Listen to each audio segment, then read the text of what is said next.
بسم الله الرحمن الرحيم. اهلا وسهلا بكم في فيديو النهارده عن تحليلنا الفني للاسواق الماليه في الاسبوع الماضي. نبتدي باسعار الذهب. اسعار الذهب زي ما احنا شايفين قدامنا قفلت على مستويات 1920 دولار للاونصه الواحده. طبعا الذهب نجح انه يكسر مستويات ال 1870 دولار للاونصه. دلوقتي هو عند مستويات ال 1920 دولار للاونصه. مستوى المقاومه اللي جاي حسب الشكل البياني الاسبوعي بيقول لنا ان الذهب نجح في كسر مستوى مقاومه اسبوعي عند مستوى 1908 دولار واستقر فوقها. دلوقتي سعر الأونصة 1920 دولار زي ما قلنا. مستوى المقاومه اللي جاي هيبقى عند 1961 دولار امريكي.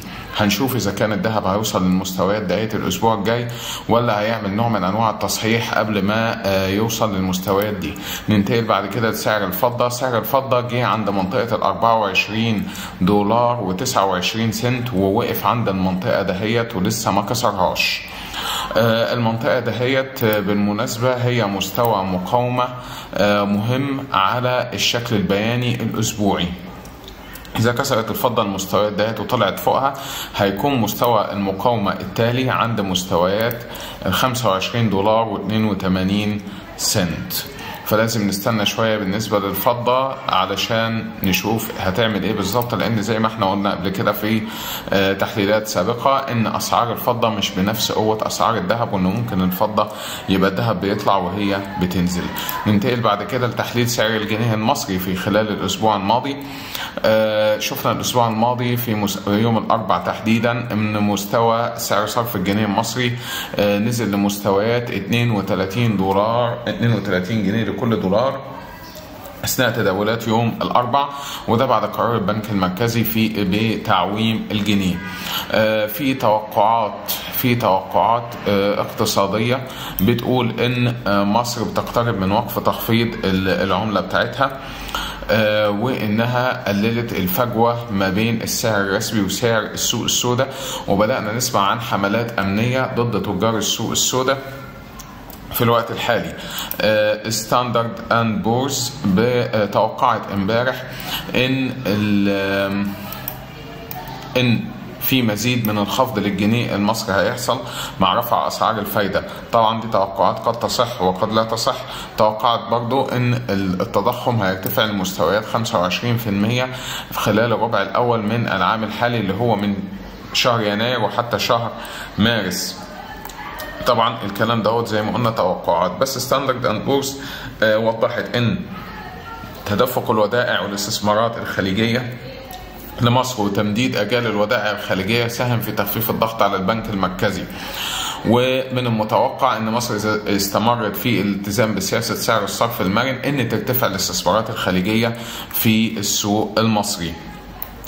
بالمناسبة هنا برضو موقع الشرق بلومبرج بيدينا التمويلات اللي هتحصل عليها مصر لتسديد 5 مليار دولار من ديونها في النص الأولاني من 2023. الانفوجراف اللي قدامنا ده هو بيقول لنا ان مصر هتحصل على 2 مليار دولار من بيع الأصول المملوكة للدولة خلال النص الأول من السنة دي، وهتاخد 300 مليون دولار من صندوق النقد العربي و300 مليون دولار من بنك التنمية الأفريقي و400 مليون دولار من بنك الآسيوي للاستثمار في البنية التحتية، وهتاخد مليار دولار من بنك التنمية الصيني، ده غير 1.1 مليار دولار هتحصل عليها مصر في خلال النص الأول من السنة دي هتساهم في سداد الديون المصرية. بالمناسبة في شركات دلوقتي مملوكة للدولة مصر بدأت تحطها على قائمة الشركات اللي هتبتدي في بيع حصة منها للمستثمرين الأجانب ومن ضمنهم مستثمرين خليجيين. هو نحب بس نوضح نقطة مهمة جدا، وهي انه البيع للشركات او الشركات المملوكه للدوله هو بيع لجزء من الشركه وليس بيع للشركه كلها، بمعنى ان المستثمرين اللي هيدخلوا في الشركات دهيت هيدخلوا فيها بحصة من رأس المال، مش هيشتروا الشركة كلها، والحصة ديت هتكون غالبا أقل من 50%. ده على حسب ما بنسمع من تصريحات المسؤولين. من أبرز الشركات اللي هيبتدي يعني عرضها للمستثمرين هي الوطنية للمشروعات الإنتاجية صافي، ودي من الشركات المملوكة لجهاز مشروعات الخدمة الوطنية التابع للقوات المسلحة، برضو شركة مصر لتأمينات الحياة، والمصرية لإنتاج الألكيل بنزين، والشركة الوطنية لبيع المنتجات البترولية وطنية، ودي تابعة برضو لجهاز الخدمة الوطنية التابع للقوات المسلحة. وكمان بنك القاهرة هيطرح للبيع والاستثمار على المستثمرين الأجانب. وبالتالي دي الشركات اللي حددتها مصر هتبتدي بيها من أجل طرحها أو طرح حصص منها للبيع للمستثمرين الأجانب.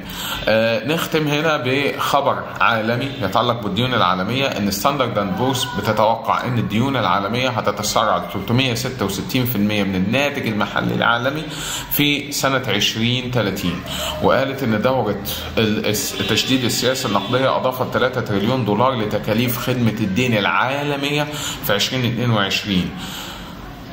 طبعا تكاليف خدمة الدين ده هي بتزيد مع زيادة أسعار الفايدة، فلما أسعار الفايدة بتزيد تكاليف أو الفوائد المستحقة على الديون العالمية بتزيد.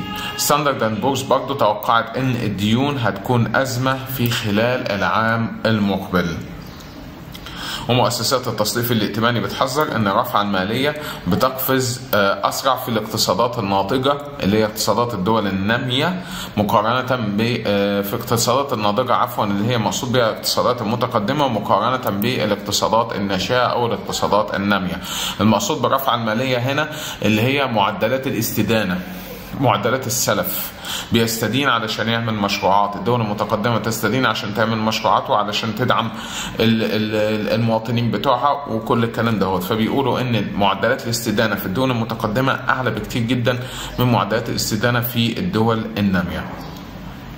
طبعا ده كان تحليل مبسط ومختصر عن أداء الأسواق المالية في الأسبوع الماضي. أتمنى من خلال الفيديو ده أن أنا أكون أفدتكم. ما تنساش من لايك والشير والاشتراك في القناة عشان يوصلكم كل جديد، وأشكركم شكرا جزيلا.